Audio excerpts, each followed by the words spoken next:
Welcome to the Pindown, your Detroit Pistons podcast. I'm your host, Wes Davenport from Motor City Hoops and Detroit Bad Boys.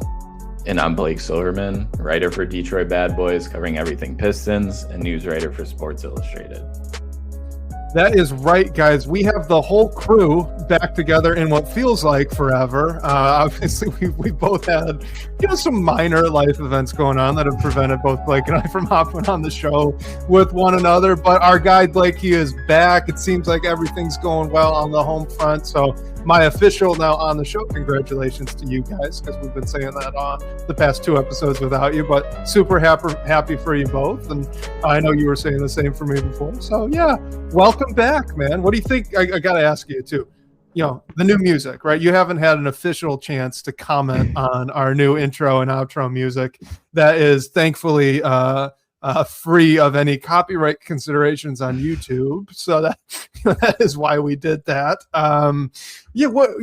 Just thoughts on life, on the music. What do you got for us, Blake? Welcome back. Yeah, well, I mean, first I have to give you a congratulations as well on air. I know we've talked, but first time we've recorded since both of us had the life events. Mine came a lot sooner than expected, which is good. Everything is all good, and I'm happy to be back. It's been fun, keeping up with the NBA, the Pistons throughout this time when you're up at weird hours and have interrupted sleep and stuff. It's actually a pretty good time to watch some basketball and keep up with everything. But yeah, I think the new music's great. It's unique, I think. I mean, it's definitely classical. When me and you were talking about it, you were dropping some knowledge on me about classical tunes, which I'm not very knowledgeable in that category, but Chopin, if I remember correctly, is what that's from. Yeah, I'm a fan of it. I mean, I think both of our other music were good too, but we're here to talk about a team who has an opportunity to clinch the East. So I'm excited for it and happy to be back. Yeah, and I feel like the music is appropriately dramatic for the chase for that number one seed. You know what? I mean, we can just kind of talk there. You've been, you've obviously been watching the Pistons, and you haven't had a chance to really comment on what we've seen out of this stretch here without Cade Cunningham, with Jalen Duren really taking more of that primary initiator role. So, what have you seen out of JD, out of the team kind of rallying around him in that position? What's really stood out to you out of the stretch?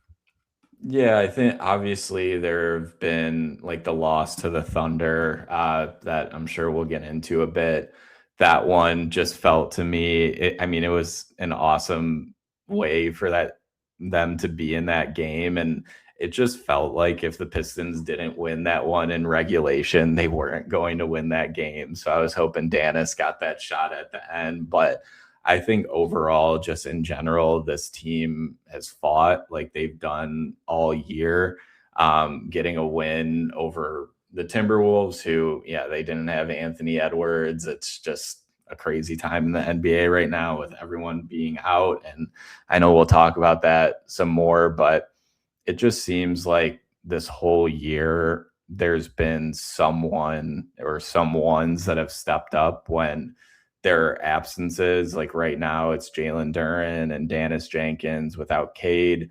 It's been Paul Reed. It's been Javonte Green without Stu. You name it, you can go up and down the list. We've saw good play from Kevin Huerter, really his best games since he came to Detroit in this recent stretch. So I think it says a lot about this team that they still find a way to win games when they don't have their NBA MVP candidate, first team all NBA guy on the floor. And that's what teams have to do in this time of year. We just got news yesterday that Luka Doncic is going to be out indefinitely, and the Lakers need to find a way to do the same thing that the Pistons are doing right now. So I think that is a cause for optimism. I mean, obviously we'll need to see what happens with Cade. There's no reason to think he won't be back for the playoffs. But it'll be interesting to see. And overall, I think you can only really just be happy with this team's performance right now, especially when you're down your superstar. Yeah, good teams have depth that steps up, right? And I think that extends, like you've been mentioning, it's beyond just Jalen Duren, who's really taken that leap now into being the primary guy, and he's thriving in that kind of role, which is awesome to see. But I think it's also like Asar Thompson now is picking up, it seems to me, a little bit more of a leadership role, which is great because you're missing two pillars of this locker room right now in Cade Cunningham and Isaiah Stewart. So yeah, they need someone to be super vocal. It's not usually Asar Thompson, but right now it is. And that's really awesome to see him kind of taking a step into that position. You're looking at Danis Jenkins is now not only just kind of running the show, but taking on a little bit more of a scoring load. And he's really seeming to thrive with that aggressiveness that he needs to have for that. It's just, I mean, Richard said here in the chat, the fact that 60 wins is even still on the table with this group being as young as they are, the injuries that they've been dealing with here over this final stretch. I think it just goes to show the talent that actually is on this team and the cohesion that they have with one another. Cause those are the two things you need to really excel in the NBA. So sure, maybe they aren't as talented as an Oklahoma City Thunder, but hey, I mean, they were able to hang with those guys, even with Stewart and Cade being out, because they are still such a cohesive unit and they do have talent, right? They're not just getting outclassed on a night to night basis anymore. So it's just, I continue to be incredibly impressed, just kind of like you are. Like it's just kind of fun to watch. I'm not even analyzing as much. I'm just trying to enjoy the show at this point. Right. And it seems like no matter who it is, like we saw in the game against Minnesota, Tobias Harris goes out early, and you know how big he's been for this team. He only plays 6 minutes in that game, but you still find a way to win. You get 2 threes from Javonte Green off the bench. Danis leads the team with 26 points. And again, like I said, Minnesota was without Anthony Edwards, but they still had Julius Randle. Ayo has been really good without Ant, and Mike Conley makes 4 threes for them. So there was still that was still like a tough game. And just the fact that they were able to win it without Cade, pretty much without Tobias Harris, and without Stu as well. Like you can only be optimistic about this team. Yes, I'm sure Cade, Stu will need maybe some time, but I don't even really know. They could just come back like nothing happened, be ready to go. Like it's that time of year. So I think just this recent stretch, I wouldn't have expected them to have the record that they've had. And yeah, like Richard said, 60 wins still being on the table when you have to find a way to continue to steer the ship, especially without Cade Cunningham. Real quick, wanted to give a quick shout out to Ron Holland for that Timberwolves game. I mean, I know it wasn't his minutes that really upticked after Tobias Harris went down. He still only played 16 minutes that night, but I thought he was aggressive in a way that he is not usually. Maybe that, part of that is him getting hacked in the face by Julius Randle and then not getting the call, right? So you see him kind of come out and he's got the fire burning in him, and that's why he's playing that way. But even so, I thought that he stepped up offensively. And he wasn't taking more shots, but he was driving to the rim and creating some plays for others in doing so. And that was, that's great to see out of him. He's been in a slump here a little bit again. And so seeing him being able to pick it up a little bit, get more aggressive, make some things happen offensively, even if it's not going to blow you away, right? Just 8 points on 4 for 7 shooting, 2 misses from 3 and a steal, right? He wasn't otherworldly. But I think that's a step in the right direction for a guy that's been having a tough month. Yeah, for sure. And when you're missing the guy who drives your offense, the offense has to come from somewhere else. And yeah, you can give a lot of credit to Jalen Duren and Danis Jenkins for that. But it's just like we've been saying, all the other pieces around the edges, like Ron Holland, that are stepping up and contributing in one way or another. And yeah, I think what you were saying, just like trying to get good looks near the rim right now, at least, is where Ron Holland can really thrive. And yeah, it's not going to blow you away, like you said, but 8 points is 8 points in a 5-point game that you end up winning. On top of everything else, like Danis is 26 points, Jalen Duren's 22 and 14 rebounds, and even Duncan Robinson's 15 will stand out. But it is really those guys on the bench too who are able to give you productive minutes in some way, because there are a ton of minutes, a ton of shots that you have to make up for in a time like this. And I think overall as a unit, they're doing a really good job. So it's mainly credit to the players, credit to JB Bickerstaff, credit to the identity, really everything, because it seems like they just haven't missed a beat in this time.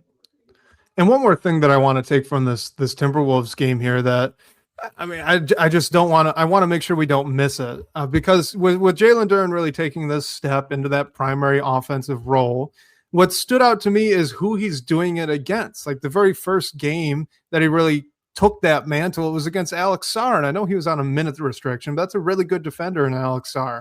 And then he goes up against Draymond Green and Kristaps Porzingis. Well, look what he did here against the Timberwolves, being guarded for 36 minutes by Rudy Gobert, a perennial Defensive Player of the Year candidate. Jalen Duren on a shot diet that's still right around the rim to a guy that he's losing the size mismatch, like the size matchup on. Gobert is taller and he's longer, and Gobert's a great interior defender. So this should play into Gobert's strength, but it didn't. Jalen Duren in 36 minutes, 22 points. He still shot better than 50% from the floor. It was 8 of 15. He goes 6 of 10 from the free throw line, 14 rebounds and 4 assists. Again, 5 turnovers. That's not great. So we don't want to, that's not a highlight, but I still thought he had a fantastic game given who he was being guarded by. And that's huge if you can count on him to put up those types of numbers against that caliber of defender. Yeah, and especially I feel like there was a point in the game where, I mean, really at the start where he just dominated and it felt like there was nothing you could do to stop him. And like you said, going up against one of the great defenders in the league, like Rudy Gobert, it really says something about this step that he's taken. And I feel like he's been getting to the line a little bit more. I'll have to look into those numbers. And I mean, not his best night from the line. He was 6 for 10, but he still got to the line. It took 10 free throws.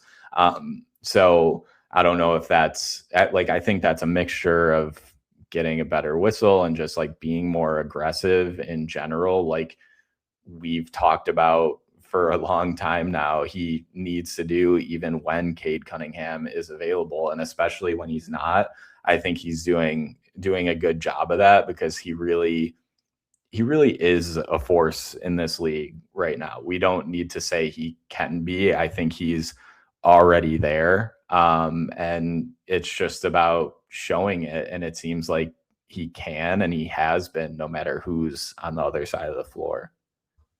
Yeah, and look, if a Defensive Player of the Year candidate, if a All-NBA first team defense caliber player, if the impact that guy has on one of your star players is to bring down their percentage from the floor from about 65 to like 55, yeah, that's pretty good if you really think about it. Yeah, was Jalen Duren as efficient as normal? No. Did he still shoot better than 50% from the floor? Yes. On pretty high volume, 15 shot. Like you take that 10 times out of 10. So why don't we do this one really quick? This is from Pistons Fan 11. Do the Pistons put up a Central Division banner next year on opening night? I hope so. I mean, I haven't looked at the banners in LCA in quite some time. Do they do division winner banners? I was gonna ask the same question. If they do, then yeah. But I don't know. I mean, I'm sure we don't know what this year is going to turn into. I'm sure they want to put up a different banner. But if that precedent is there, then they have to. So we'll see. I mean, I don't know if they'd make a big deal out of it, do a big ceremony or anything with it.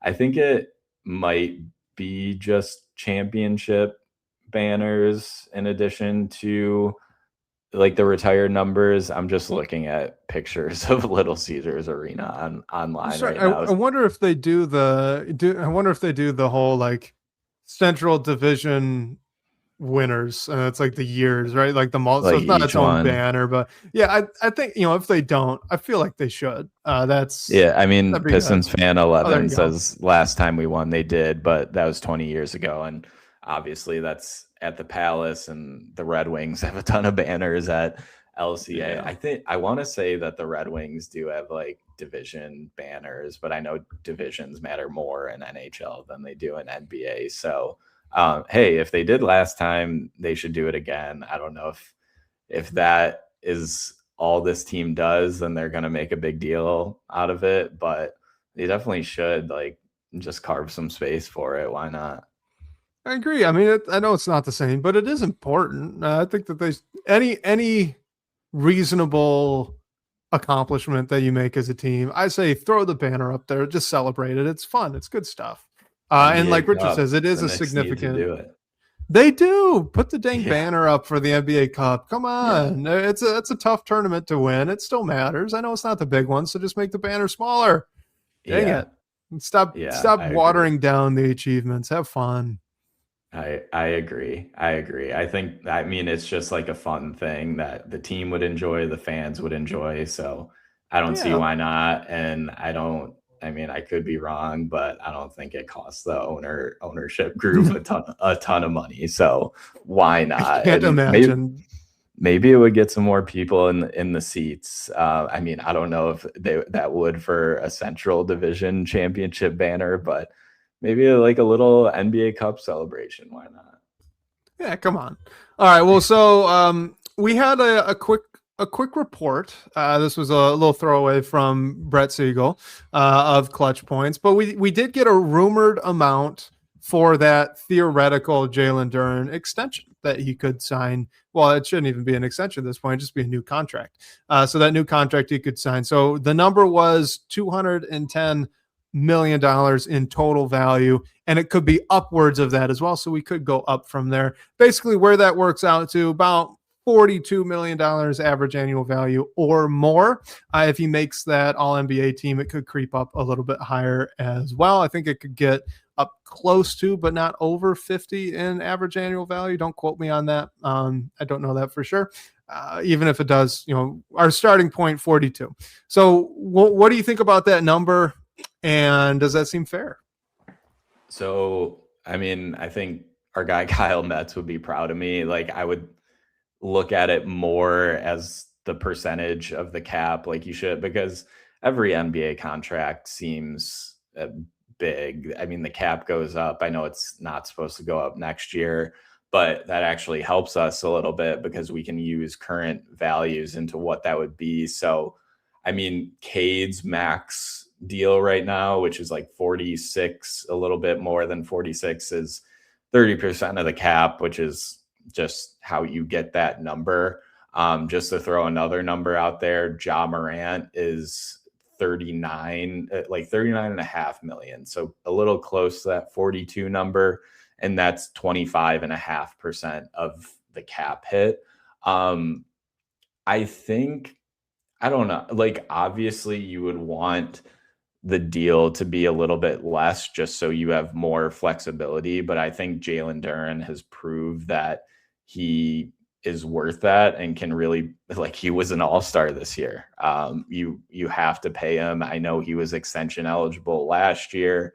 He didn't get it, and he's in for a big payday. So my initial take, and obviously nothing's for certain yet, although we think Jalen Duren is going to get paid, like, I just think it is what it is, and you do what you can to keep him in Detroit long term. And especially Cade's extension just kicked in this year. Like, you're pretty much aligning Jalen Duren with Cade Cunningham, which I think is what you want to do. I don't think you'd want to have Jalen Duren make up that much of your cap sheet if Cade isn't in the fold. I mean, hopefully he's going to be a Piston for life, but I think that is the benefit. And like Tobias Harris, we'll see what happens with him if the Pistons bring him back on a much cheaper deal, but his 26.5 mil is 17% of the cap. So that's coming off. So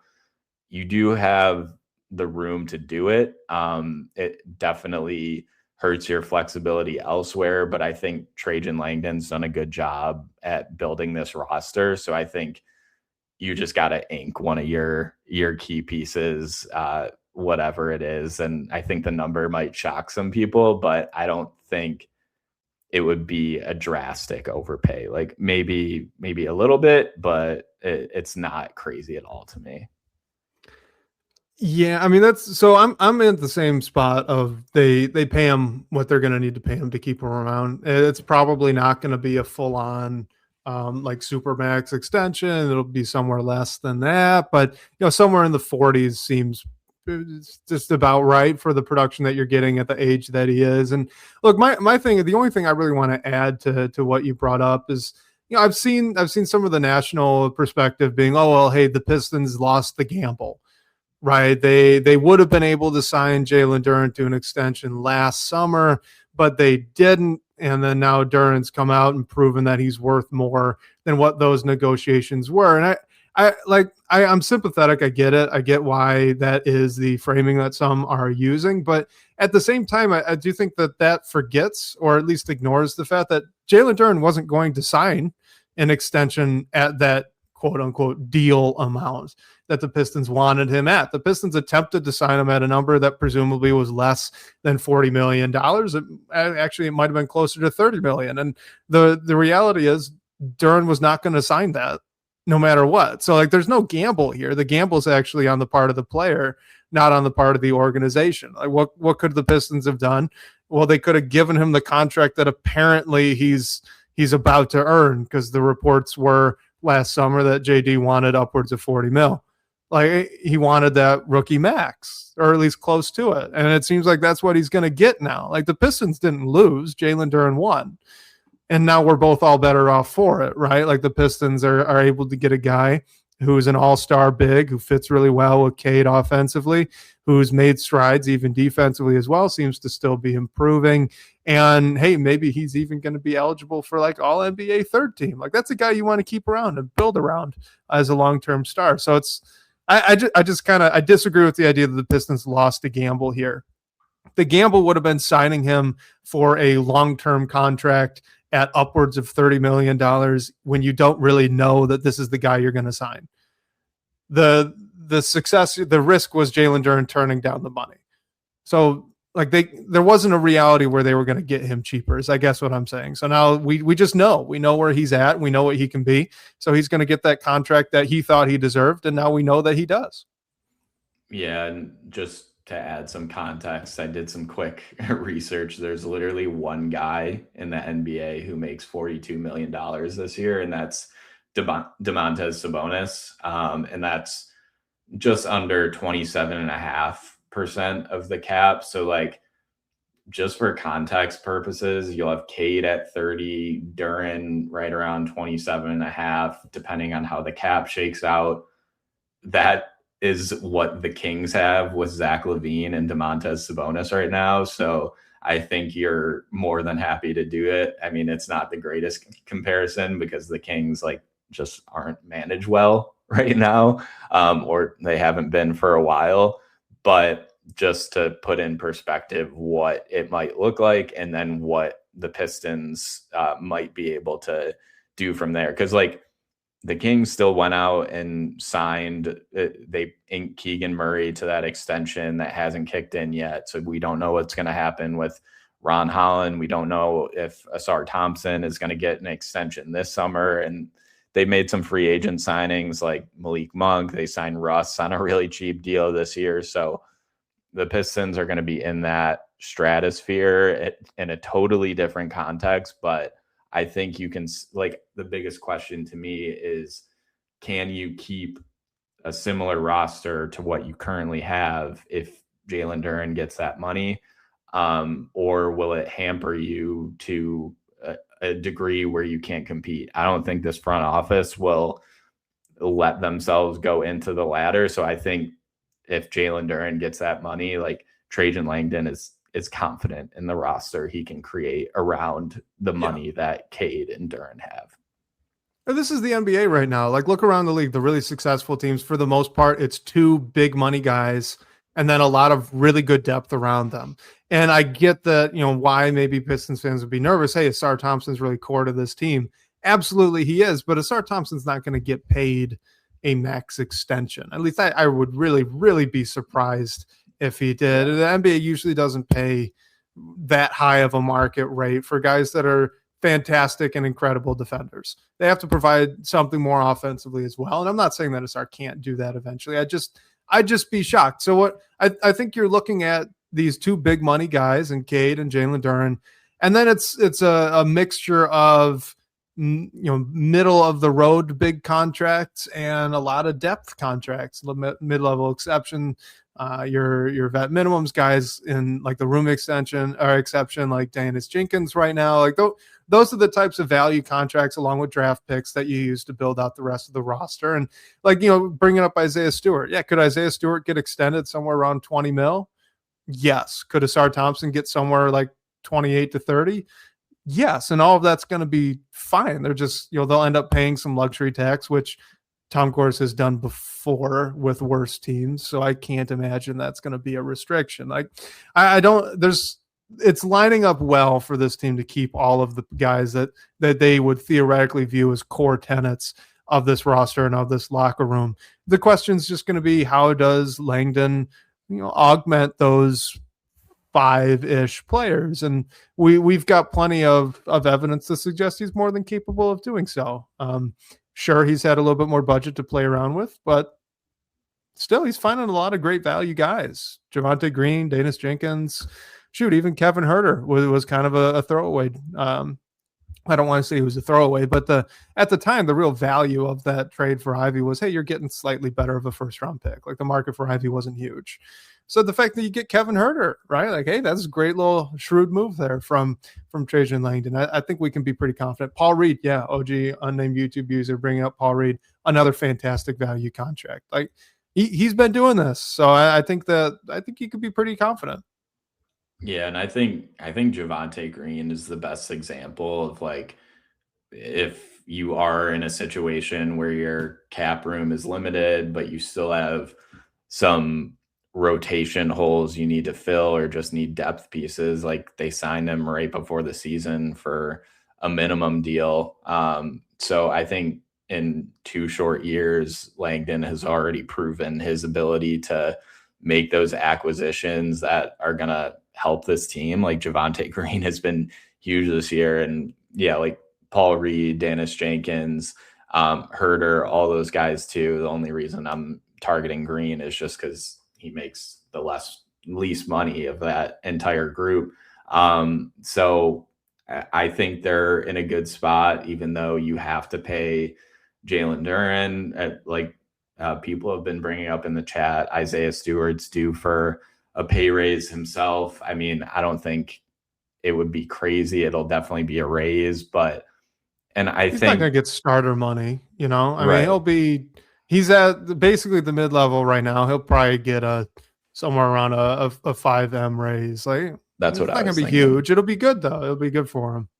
Yeah, and like he doesn't strike me as the kind of guy who will want to take 10 million more to go and start for, I don't know, the Mavericks or something like that. So I don't think the Pistons are going to get away with Jalen Duren and Isaiah Stewart and maybe even Tobias Harris giving them a total break to ink all them long term when you're thinking of Stewart and Duren, or with Harris, just bring them back on a short term deal that's fairly affordable. But I think like these guys all want to stay with this group, especially with the year that they've had. So I know the NBA is crazy. Things change in a second all the time. But I hope I'm not proven wrong, but these guys just strike me as ones that will want to do what they can to play next to Cade Cunningham and to stay with this organization long term.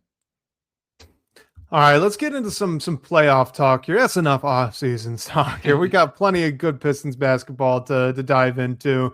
Let's get into this one from Michael Dompier 44. Said, not sure if it's actually a question here, but he has heard national people say Cleveland is going to tank to get into the 4-5 matchup so that they can get Detroit in the second round. First of all, I mean, what do you think about Cleveland maybe taking that approach?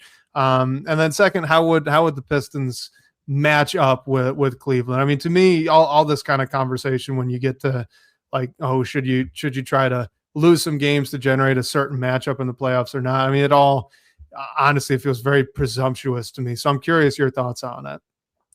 Yeah, I mean, my initial thought is if Cleveland is really doing that, like I would be more scared of a first round matchup with Atlanta, who's been one of the best teams in the NBA as of recent. And I mean, Atlanta isn't necessarily locked into the 5 seed. The Sixers could still get there, and they're playing well especially since Paul George has come back.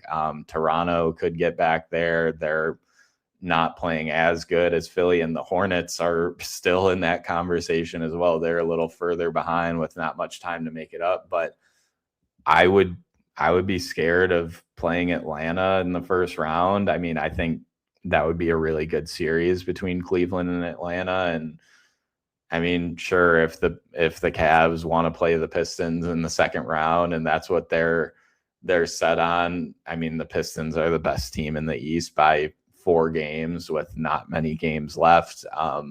And why would they not want to potentially play the Knicks or something, or just get as high as they can? I don't know. I just think, especially when you're jockeying for playoff seeding at this point, or in the Pistons case, trying to clinch the number 1 seed, I feel like you try to win as many games as you can. And obviously don't know what's being said behind the scenes.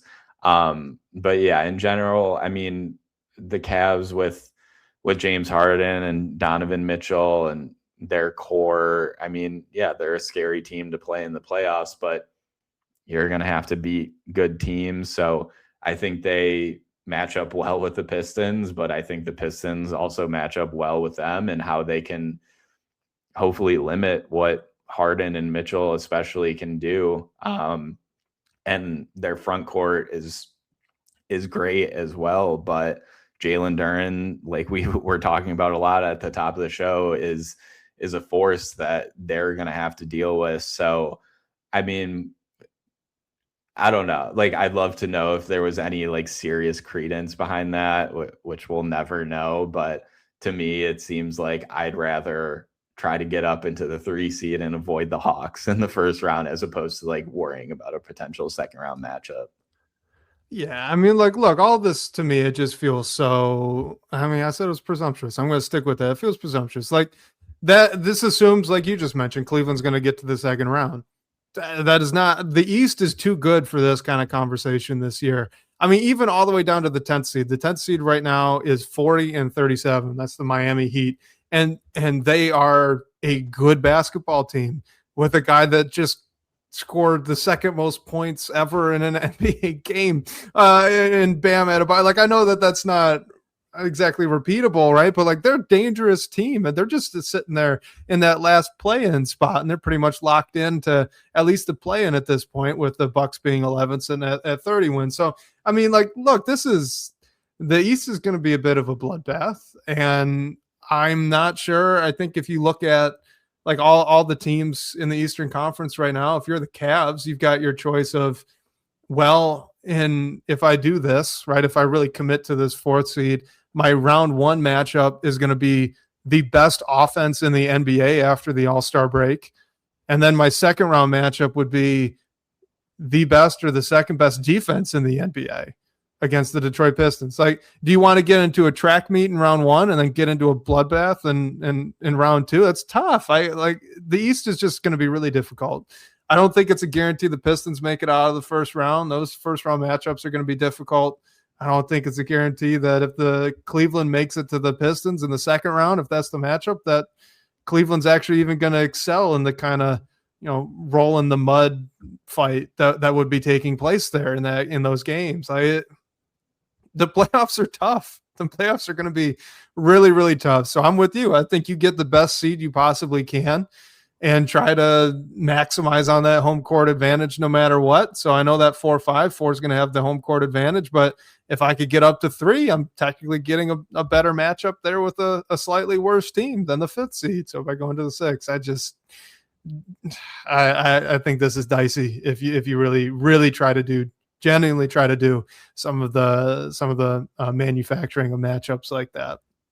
Yeah, and I mean, Michael brings up like that the discussion was around Cade's health, which I think is a fair point, and it makes the discussion a little more interesting. But I mean, just personally, I think you can't really assume anything and just go off the information that you have and all the information that we have, and that's anywhere else besides potentially directly inside the Pistons locker room, is that Cade is going to be ready to go. So I would be more worried about who I'm going to play in the first round. But yeah, I guess it does make it interesting if debatably the best guard in the conference, and I would say is the best guard in the conference and maybe the best player in the playoffs. And I would say he is, because you're not going to have Giannis there. I wouldn't necessarily be chomping at the bit to play that team earlier than I could. Yeah, I completely. The Pistons are the subject of much disrespect. It's some good bulletin board material in that locker room, honestly. I think at this point you got a team that's got a shot, like a kind of an outside shot, but a realistic somewhat shot at 60 wins. But regardless, they're up over 55 wins already, sitting at 56-21.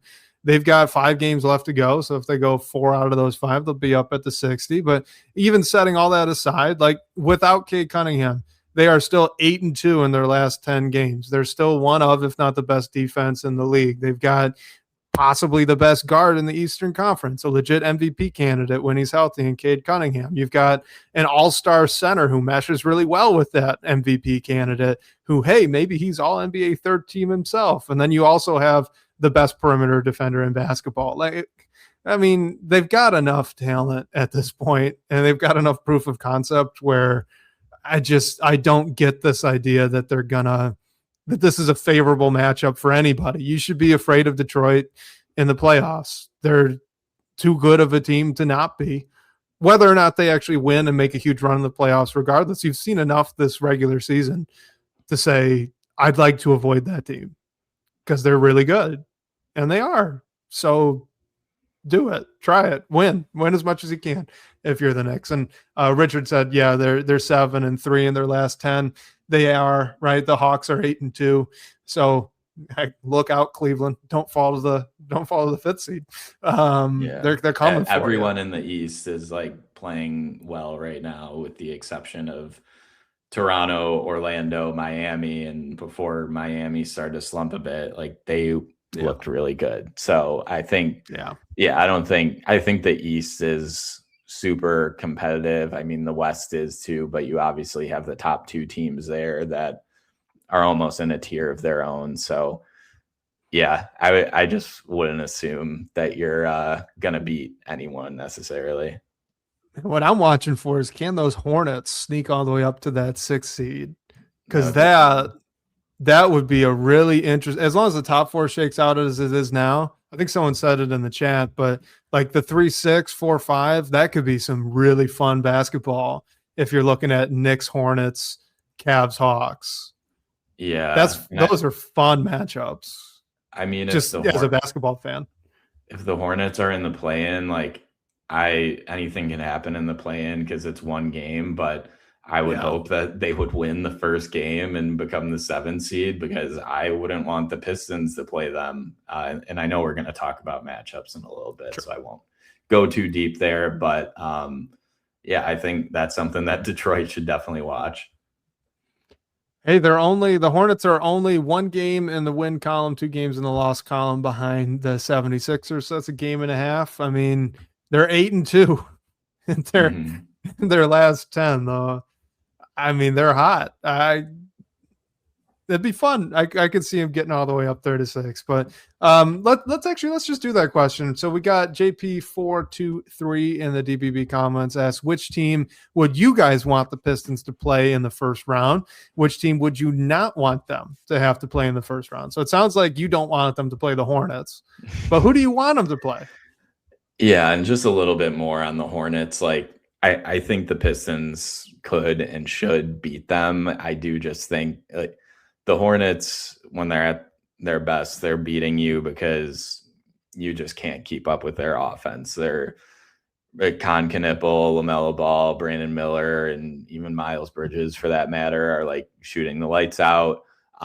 Their defense, especially in their win streak, like their defense was sneaky, not too bad. I think the Pistons obviously have the advantage against them defensively, but like Moussa Diabate is really good, and like the defense just isn't bad in general. So I think especially, I mean, the Pistons have Duncan Robinson, Kevin Huerter, Tobias Harris, who can make shots, and obviously Cade's going to be back, and we'll see how that happens. But Detroit isn't always the team that is going to shoot the lights out in the way that Charlotte is, because not many teams are doing that. Like Con Knipple and LaMelo are at the top of the league, both as shooters. So I think someone brought it up in the chat. I think if you're looking at the cluster of teams in the play-in, which is Toronto, Charlotte, Orlando, Miami, you can even loop in Philadelphia because they're tied with Toronto right now. Of that group of 5 teams, I think I wouldn't want to play Charlotte and Philly, just because Philly's looked really good too. Like I said, especially since Paul George has come back, and they're great when Embiid plays, which is always a huge question, but I'd assume he's going to be ready to go as much as possible for the playoffs. So that leaves Toronto, Orlando, Miami. I think of those, I would prefer Toronto, like Richard said in the chat as well. I just think the Pistons are the better team, both like talent-wise, makeup-wise, however you want to put it.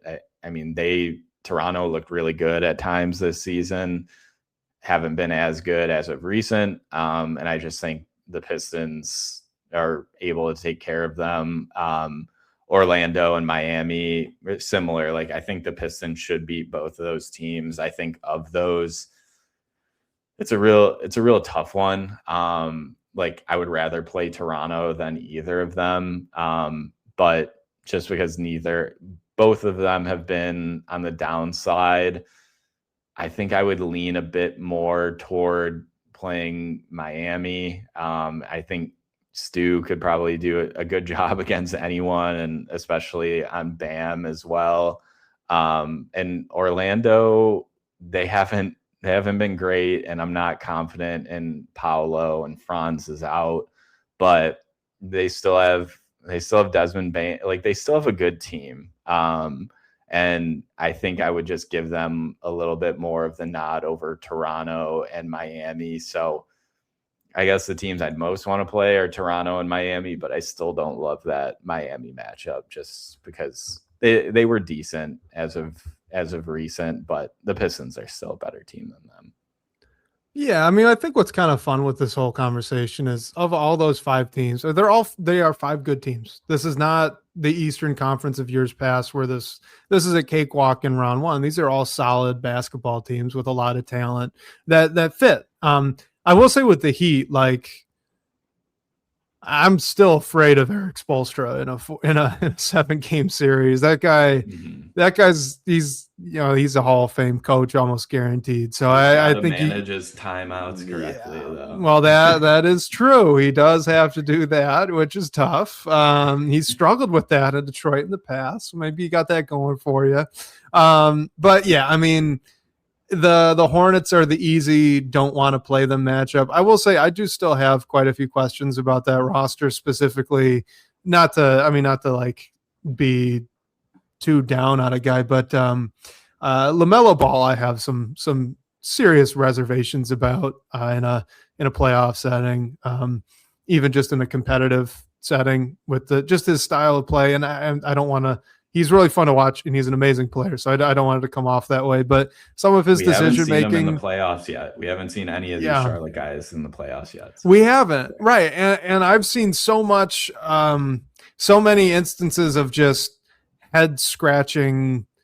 Why did you take that shot? Why did you make that? Like in crunch time with him, where I'm skeptical of it. I genuinely hope he proves me wrong. He's really fun to watch out there on the floor. So I'm not trying to hate on LaMelo Ball. He's an entertaining player. He's really fun. He's very fun to watch. Probably one of my favorite guys to just turn on a game and watch. But yeah, like I think the physicality that Detroit brings, if you get into crunch time in a playoff setting, pressure is really high. I wonder, I would be a little bit worried if I were a Charlotte Hornets fan there. So again, they're the hottest team. So that's the easy answer to say I'd want to avoid them. And I do want to avoid them. They're really fun, exciting basketball team right now. But even, that said, it's not to say I'd be afraid of that, like, if that makes sense. I think that they pose the biggest threat. I don't necessarily know if it's legitimate as a threat. Whereas, I do think you look at maybe the Magic or the 76ers, if those teams are healthy, they got the talent to really hang with the Pistons there and counter the team's defense in a way that maybe the Hornets just don't have the capacity to at the moment. The Hornets, though, long term, that's probably going to be a fun team here in the next couple of years in the East. They might just be a year early, so it wouldn't be the end of the world. As for the best matchup, yeah, I think you're right. It's probably the Raptors. The Raptors want to even play a similar style as Detroit. The Pistons just do it better. And if you got a healthy Cade, yeah, I think that might be.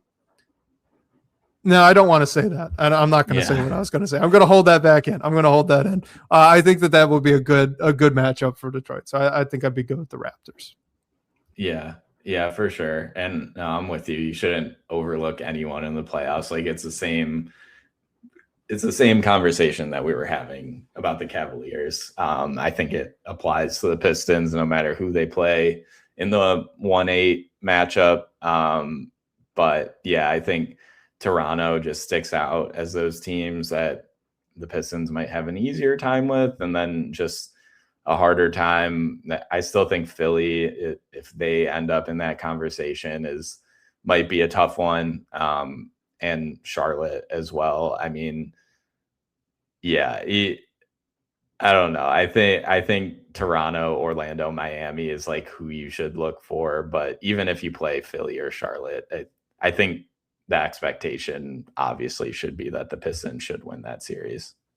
Can I ask you though? So like separate question, but related. Looking at the standings right now, you've got 5 teams that are likely to be in the play-in game. You got the 76ers, the Raptors, Hornets, Magic, and Heat. Who do you think's the most likely first round matchup for Detroit? Ooh, that's a good one. So I'm going to think that Toronto is going to stay in the play-in just because Philly has been better than them as of recent. It could change if like whatever happens with Embiid. Like I think Charlotte could leap Toronto and get in the 7 seed and make things interesting with Philly. So that leaves a 7-8 game of probably what it is right now, Toronto, Charlotte, or Toronto, Philly. And then the 9-10 game. So let's just say the Raptors are in the game for the final play-in spot. One of Philly or Charlotte has clinched the playoffs automatically, whether in the regular season or in the play-in. So the Raptors would have to be Orlando or Miami.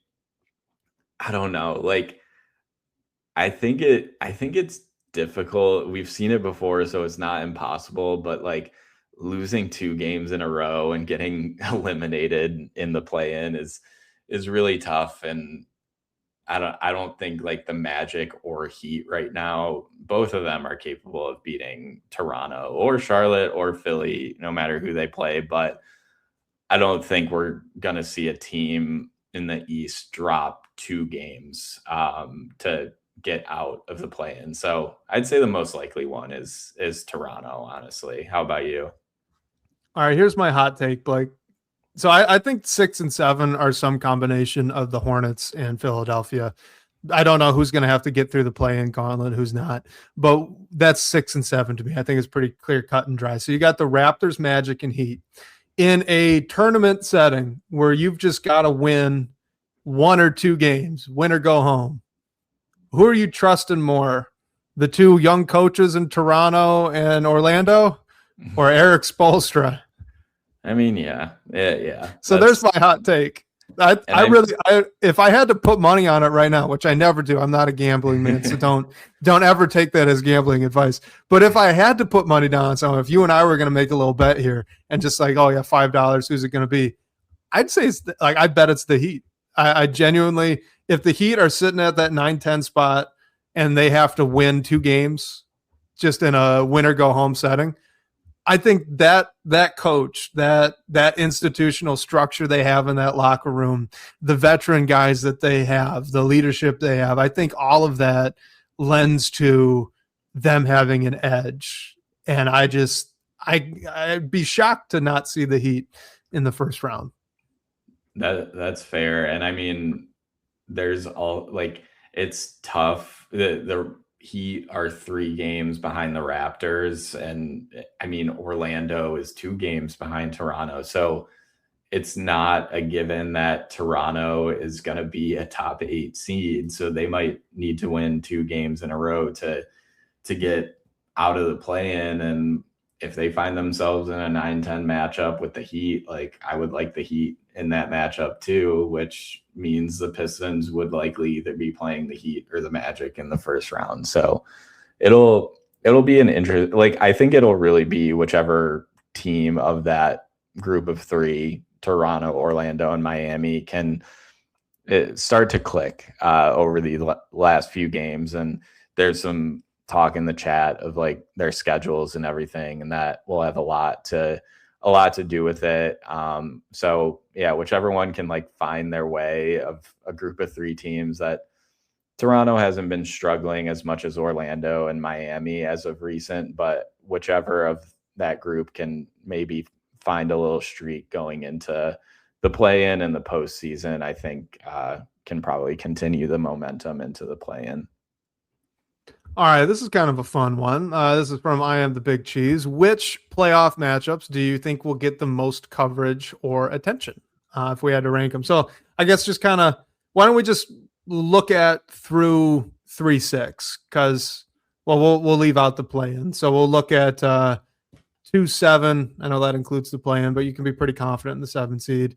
3-6, 4-5, and we'll leave out that 1-8 because, realistically, that's probably not going to get a lot of national attention anyway. The number 1 seed, 8 seed matchup almost never does, unless it's Golden State a few years ago when the play-in just started. So, where do you think the NBA eye is going to turn here in the Eastern Conference for round 1? I mean, to be honest with you, if it is the Pistons and the Hornets in round 1, I would like put that up there just because the Hornets are a super exciting team. The Pistons, like 2 teams almost on a similar trajectory that have had bad blood during the regular season. I think that would be a really good one. But aside from that, I think if you're looking at things as they currently stand, I would probably put New York and Philly at the top, just big markets, the stars on both sides. Like basketball wise, I would say the best series, the one I would be most excited to watch, would be Cleveland, Atlanta. But I would guess that the NBA would give the more spotlight to like New York and Philly if it does shake out that way. So I would go Knicks, Sixers first, Cavs, Hawks second, and then Celtics, Raptors if it ends up that way. And just because I think the Celtics are clearly the much better team. Like what we've said about the Pistons playing Toronto, you could say the same thing about Boston or whoever it would be. But if Boston ends up playing Charlotte, like that series becomes a lot more fun. So we'll see. Yeah, I was gonna say this all kind of hinges to me on who plays the Knicks. Because if it is, if it's Knicks Philly, I get the two. Those are two relatively big markets. Obviously, the Knicks are a huge market, and then Philly's a pretty big one.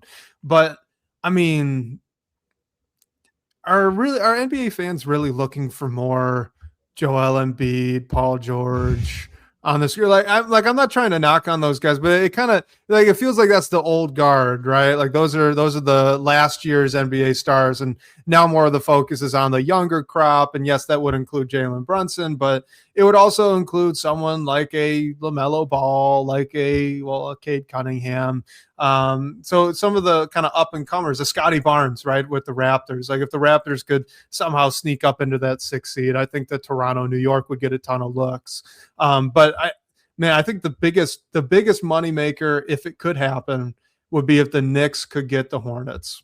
I think that's your perfect mix of, you got an East Coast rivalry, you got the big market in New York, you've got a guy in LaMelo Ball that does have a ton of national appeal right now, especially with younger people, like high schoolers and younger, like they love LaMelo Ball.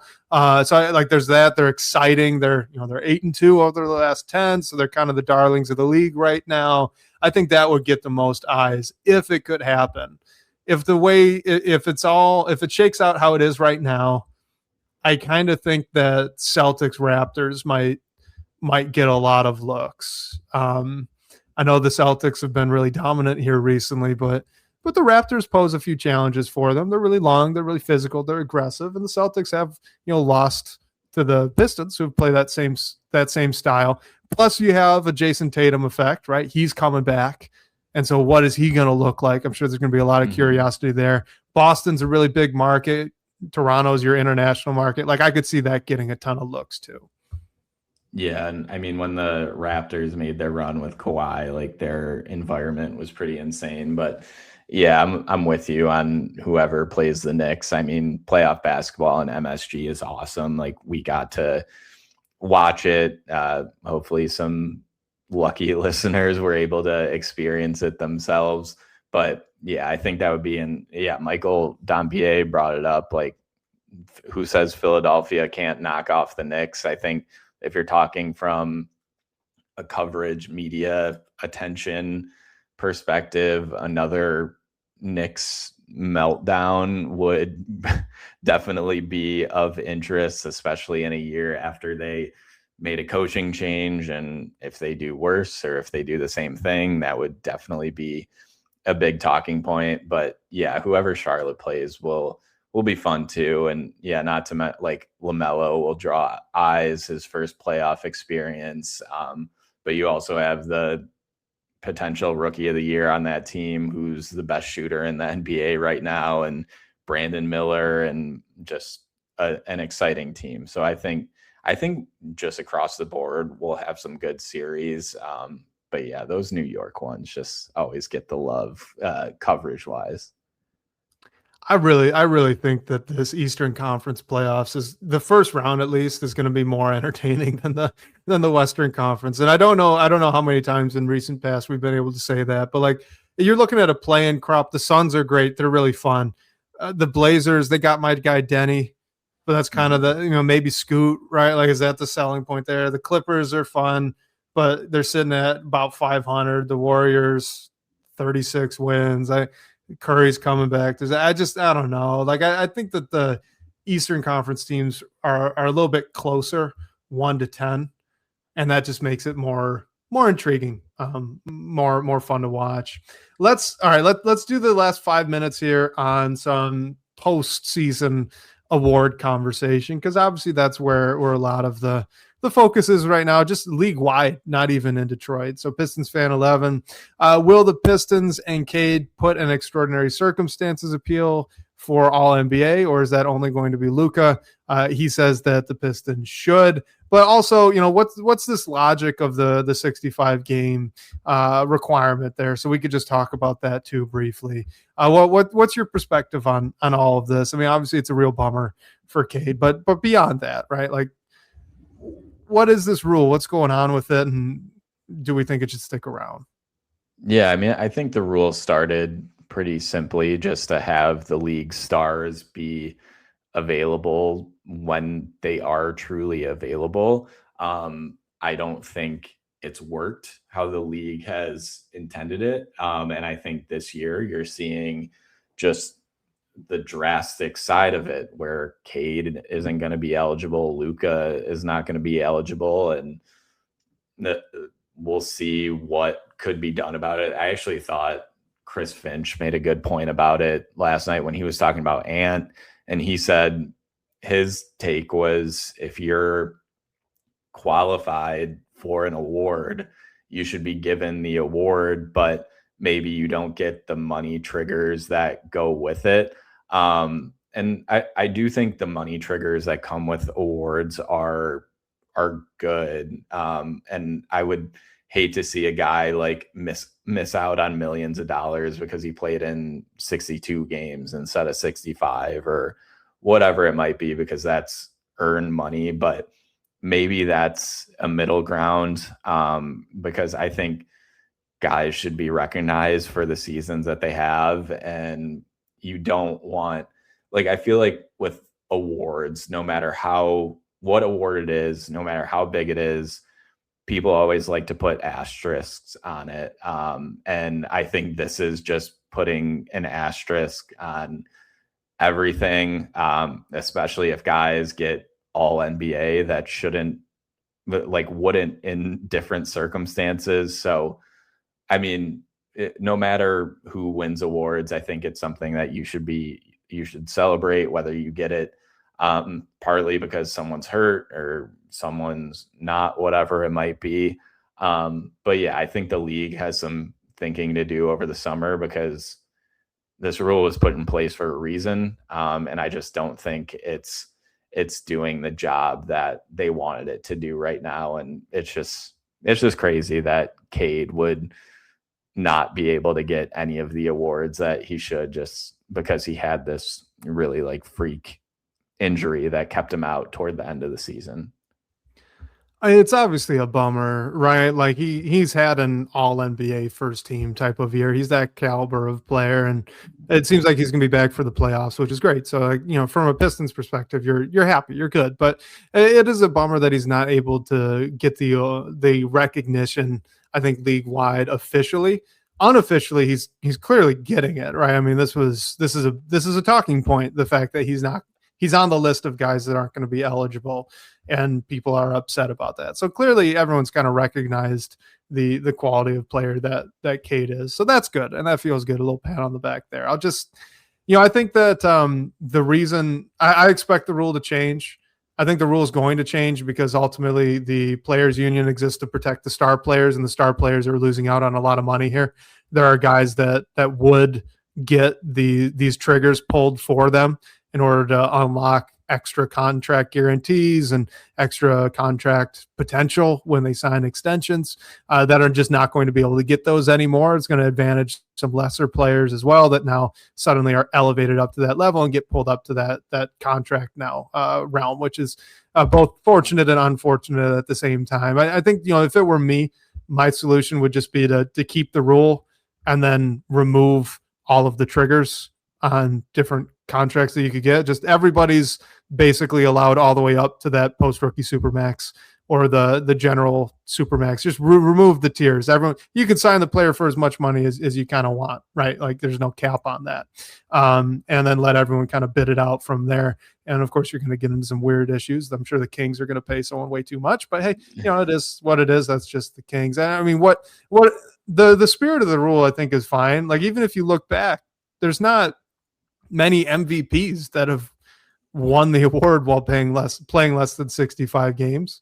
So I guess you're taking the power out of the voter in that way, that they can't just usurp that, and maybe that's a bummer. But the spirit of it's kind of fine. I mean, you just weren't seeing too much of that happening anyway. So as far as like first team All NBA goes, third team goes, it makes sense that you'd hold that to the same implied standard that you'd have for the MVP.